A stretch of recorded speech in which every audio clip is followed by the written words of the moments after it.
今日要介紹蒜蓉豆豉排骨南瓜盅，最主要就係排骨同埋南瓜。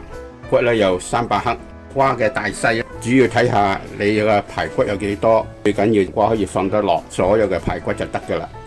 喺今集開始之前，希望各位觀看呢條片嘅朋友或者網友，你哋可以用1至2秒嘅時間嚟到訂閱我哋嘅頻道，作為對我哋嘅支持，等我哋做得更加好。就準備啲醃料，我係用生熟蒜頭，生蒜頭個味比較濃，係辣嘅。熟嘅蒜頭咧有一個甜味嘅。而家蒜蓉我哋要分咗2部分，一部分咧我哋生嘅，另一部分咧整成熟蒜蓉紅葱頭。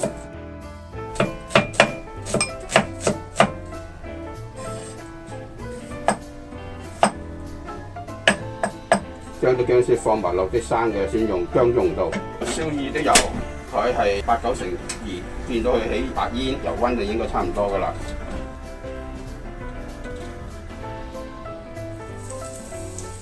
熱油將啲蒜蓉同埋薑蓉灼熟佢，因為等陣間我哋會用呢啲熟油加埋生嘅蒜蓉同埋葱蓉，醃嗰啲排骨嗰陣時咧就更加容易入味。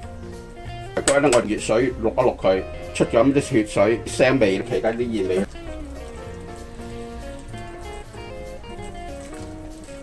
唔需要變用滾水煲下佢嘅，咁樣會出咗啲味。而家開始醃排骨，生熟蒜蓉同埋啲油一齊放落去。而家等佢2、3分鐘入啲味，開始放豉油。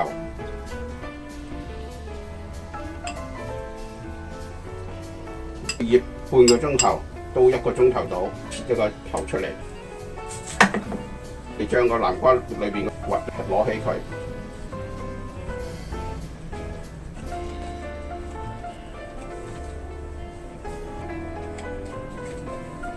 做一個盅出嚟個蓋咧，蒸嗰時我哋會放埋落去，啲水就唔會入南瓜裏邊，排骨就會同南瓜又融合埋一齊啦。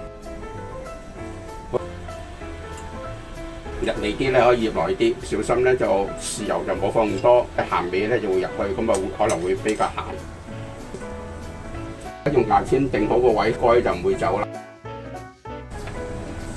火用中大火蒸大概20分鐘到半個鐘頭，因為南瓜擋住咗咧，裏邊會比較難熟，蒸嘅時間要長啲，保證將個南瓜蒸熟佢。火收細佢，我哋檢查下個南瓜先。南瓜熟最簡單嘅方法咧，睇下南瓜腍咗未，都仲有啲硬。蒸呢個南瓜盅時間長短咧，係取決於個南瓜嘅大細。今日呢個南瓜係比較大，所以我哋蒸嘅時間咧就比較長啲。似乎呢個南瓜形狀咧已經差唔多噶啦。為咗保證裏邊排骨係熟，再蒸多5分鐘，咁應該就 OK 噶啦。呢個南瓜盅咧基本上好咗噶啦。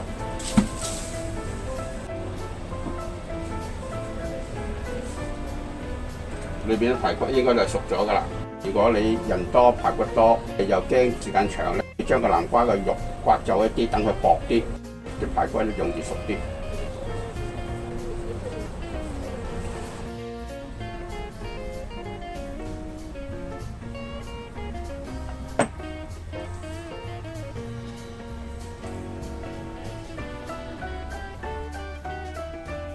今集已經差唔多啦，多謝各位嘅收睇。